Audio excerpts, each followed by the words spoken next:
ሰላም አለይኩም ወራህመቱላሂ ወበረካቱ። ቤተሰብ እንዴት ናችሁ? ደህና ናችሁ ወይ? ሰላም ናችሁልኝ ወይ? በጣም የሚያማምሩ ልስልስ ያሉ ሽቲ እንደገና ደግሞ በአዲስ አይነት ዲዛይን እንደዚህ መተውላቸዋል። እነዚህን ሽቲዎች የምትፈልጉ ማዘዝ ትችላላችሁ። እኔ በጣም ልወደድኳቸው። ጠራሃ ደግሞ በዚህ አይነት መልኩ አላቸው ማለት ነው። ጠራሃቸው ረጅም አይደለም፣ አጭር ነው። እንደዚህ እንደኔ ነው የሚለበሱት። ከለራቸው 5 ከለር ነው። የምትፈልጉ ማዘዝ ትችላላችሁ። 05 32 40 59 ደውሉልን። በጣም ነው የሚያማምሩት፣ ደስ ይላሉ። እነዚህን እኔ ለራሴ አምጥቼ ነው። እናንተ የምትፈልጉ ካላችሁ እዘዙን። በጣም ያምራሉ። ጨርቃቸው የኢንዶኔሲ ጨርቅ ነው የሚመስለው ማለት ነው። ይሄ ነው ስፋታቸውም ጥበታቸውም እንደዚህ ነው። በጣም ነው የሚመቹት። አሁን ላለንበት ሙቀት እነዚህ ናቸው ማለት ነው የሚጠቅሙን። እዘዙን። ያምራሉ። በጣም ነው የሚያምሩት። አይነ ጥላ ስላለባቸው ወንድ አይወዱ። አሁን ምንድነው የምትይኝ? ከኔ የምትፈልጊው ነገር ምንድነው? እጥር ምጥን አድርገሹ ያኔ ስለ ኤምባሲ ብቻ ገንዘቤን የማገኝበትን ነገር እንዴት ነው የሚለው ነው። ባልሽን ከሰሽ ከኤምባሲ ብርሽን ማግኘት ነው የፈለግሽው? አዎ። ማስረጃ አለሽ? አዎ አለኝ። ታዲያ አንድ ቀን ፍቃድ ተወስጅና በስራ ሰዓት ትሄጃለሽ። ጧት 3 ሰዓት ከዛ 13 ቁጥር ትገቢያለሽ። እንደዚህ ኩኝ ነው ታያቸዋለሽ። እንድ ቁጥር ሂጂ ይሉሻል። ከዛ ማመልከቻ ይጻፋል። ከዛ ትከሻለሽ። ምስክር አምጪ ትባያለሽ። ቀነ ቀጠሮ ይደረጋል። ስልክ ቁጥሩን ትሰጫለሽ የሱን ጠይብ። ከዛ ይደወልለታል። እንዲቀርብ ይደረጋል። አንቺም ሲደወልልሽ ትቀርቢያለሽ። ከዛ እሱም ይጠየቃል፣ አንቺም ትጠየቂያለሽ። ማስረጃ ከካደሽ ማስረጃሽን ይዘሽ ትመጫለሽ፣ ይመሰከርልሻል። በአንድ ጊዜ መክፈል ካልቻለ በየወሩ እንዲከፍል ይደረጋል። ይሄ ነው። አሁን አንቺ ጥያቄሽ የገንዘብ ጥያቄ ነው። የገንዘብ ጥያቄ እስከሆነ ድረስ ጓደኛዬ ሚስቱ አልጋዋ ላይ ምግቧ ላይ ቅብጥርሶ ላይ ምንም አያስፈልግም። ዝባዝንኬ ነው። አገባብሽ ፈታሹ በቃ ችግር የለም። የቁብ ብርሽን ወሰደብሽ።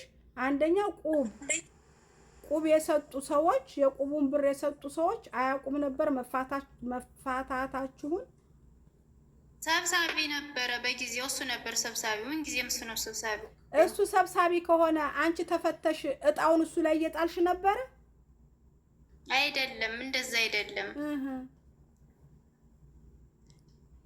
ቁብ ነበረንና መኪና አለን፣ የትልቁ ባስ ማለት ነው። እሺ የማንና እሱን ሽጠን የማንና የማን መኪና? የኔና እሱ ብዙ አመት ነው የኖርነው በትዳር ብዙ አመት ኖረናል። ስንት አመት ኖራችኋል? 5 አመት ኖረናል። ልጅም አለን፣ አንድ ልጅ አለን። እሺ እና ስንኖር ምናምን የመኪናው አላዋጣን ሲል እንሽጠው ብዬ ሸጥኩትና ሽጦ ግማሹን ሰጠኝ ማለት ነው። ትልቁ መኪና ነበረን አባዱላ። እሺ ከዛ ግማሹን ያዘ። ከዛ በኋላ ቁብም ነበረን አለቀ። እንደዛ ብለን ከተቀመጥንበት ይሄ ነገር ተፈጥሮ ኑሮ እሱ ዳር ይል ነበረ። ያኔ አላወቅኩም። እሷ ማርገዟን አርግዛበት ነበር በዛ ሰዓት ማለት ነው። ሁሉንም እሺ። እና ስለ ገንዘቡ አይክድም ስልሽ ነው። ገንዘቡን አይክድም። እሱም ቢሆን እዛም ቢሄድ ኤምባሲም ቢሆን አይክድም። ምስክርም ራሱ አያስፈልገኝም፣ ግን አለኝ። ግን አያስፈልገኝም፣ አይክደኝም ገንዘቡን። ችግሩ ምንድነው? መቼ የሚለው ነው። መቼ ይሰጠኛል የሚለው አልሰጠኝ ስላለ ነገ ዛሬ እያለ ነው እንጂ ገንዘቡን እሱም አልካደኝም። እሱ አልፈታም እያለ ነው አንቺ የተፈታሽው?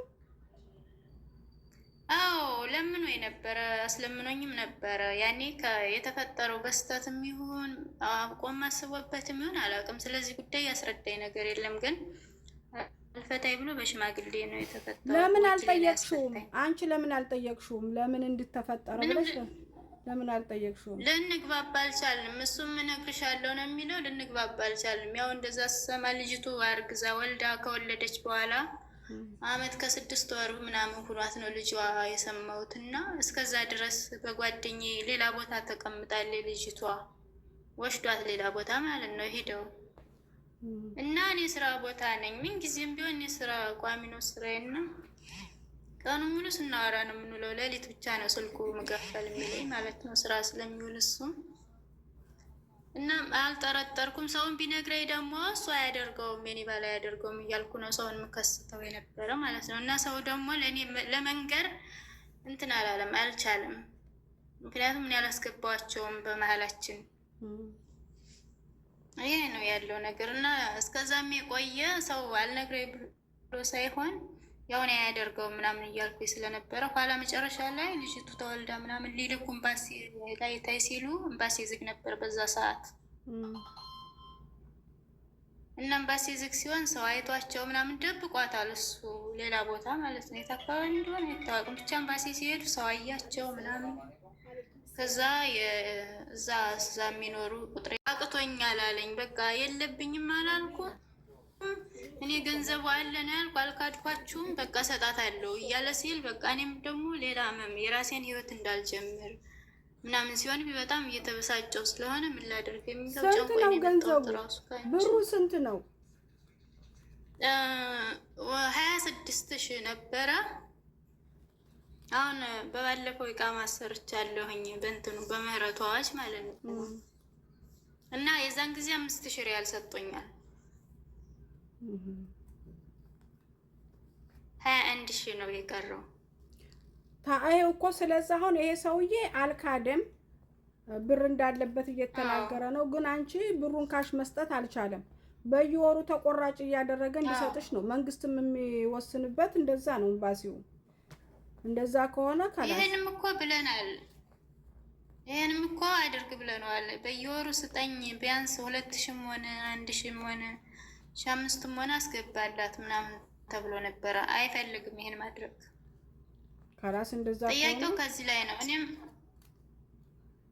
እኔም ቢሆን በየወሩ አስገባልኝ ምናምን ብዬ ብዙ ጊዜ ለምኜዋለሁ። ብዙ ጊዜ በተደጋጋሚ ይሰራል፣ ስራ ይሰራል። አዎ ይሰራል። አሁን ላይ ጠለብ ነው ይሰራል። ስለዚህ አንቺ በኤምባሲ ሄደሽ ከከሰሹም በወር 500 ቢሆንም ተቆራጭ እንዳደርግ ነው መንግስት የሚያዘው። ያንቺ ያለሻማ ይሄንን በቃ ኤምባሲ ሂጂና 13 ቁጥር አማክሪያቸው ማመልከቻ ትጽፊያለሽ። ጊዜ ግን ሰተሽ ነው። አሁን አንቺ በኢጃዛ ጊዜ በምናምን አይደለም። በቃ እንደዚህ ችግር ስላለኝ ብለሽ በቀጠሮ በቃ እየሄድሽ ነው ይሄን ፕሮሰስ የምትጨርሽ። ሰውየው ይታወቃል። አዎ ይታወቃል። ቲክቶክ ላይ ይታወቃል። ቲክቶክ አለው። እኔ መታወቁን አላውቅም። ትንሽ ፎሎወር ነው ያለው። በቃ በሽማግሌ ምናምን አናግረሽዋል። ሁሉም በቃ ያልተሞከረ ነገር የለም። አሁን እንደውም ወንድሙ ጋር ደውዬ ማለት ነው ቤተሰብ ነን ተዋልደናልም፣ በዛ ላይ እኔም ወልጃለሁኝ እና እንደዚህ ነው እንደዚህ ያደረገ ምናምን ስለው እናት አባቶቻችን ደውዬ ያለኝ እነሱን ደውይና ንገሪያቸው፣ ምናልባት እነሱ ሲቆጡት እንትን ይል እንደሆነ ምናምን አለኝ። በቃ እንደዛ ብሎ ካለሽ አንቺ ኤምባሲ ከእሑድ ጀምሮ ወይም ከሰኞ ጀምሮ ይሰራል። ፕሮግራምሽን አስተካክይና ሂጂ ክሰሽ። እሺ እንደዚህ ከተማ አንዴ ድብ እናርገሽ ከሳሽ አትልመጥመጪ እሱን እኮ ከሳለሁ ብየዋለሁ። ክሰሽኝ አለኝ። እኔ እኮ አልካድኩሽም። በቃ ከሳሽውና በወር 1,000 ብር ከሆነ 500 ብር ይመነግገዋል። የት አባቱ እንደውም ከፊሎች ዘንዳ ሂጄ ከፊሎች ጋር ሂጄ ደሞዝህን እንዳስቆምብህ ምናምን ስለራሱ አድርጊው ነው ያለኝ እና እንደዚህ ነው የሚለኝ። ሁልጊዜ ማስጠንቀቂያ ሰጠዋለሁ። እንደማጨክኝበት ስላወቀ ነው እንደዛ ካለ ልፍስፍስ መሆንሽን አይቶ ነው ያገባብሽ። ኧረ ተያስከሪ ሰሊ አለ ነቢ ተያስከሪ የ5 ዓመት ባሏ የልጇ አባት እኮ ነው። የመጀመሪያ ፍቅሯ እኮ ነው። ሰሊ አለ ነቢ ታይ ሙስማኤል ስነ ስርዓት ያኔ ስልሽ በትዳር ላይ ሆነሽ ወደሽ የሰጠሽውን ነገር መንግስት ይገድፍሻል። ይሄ እኮ ወዳ እኮ ሰጣ አይደለም። ይሄ ወድጄ ሰጥቼ አይደለም። ይሄ እኮ እሱም መስክሮ አለብኝ ብሎ የተመዘገበ ነው።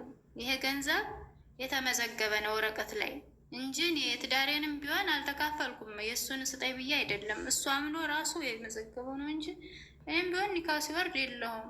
በሽማግሌ በወኪል ነው። ምን እንዳለች ታውቂያለሽ? እከስሃለሁ አይባልም። ዝም ብለሽ ከሰሽ። አየሽ፣ እከስሃለሁ ይባላል እንደ አንድን ሰው አይባልም። ሄደሽ ከስ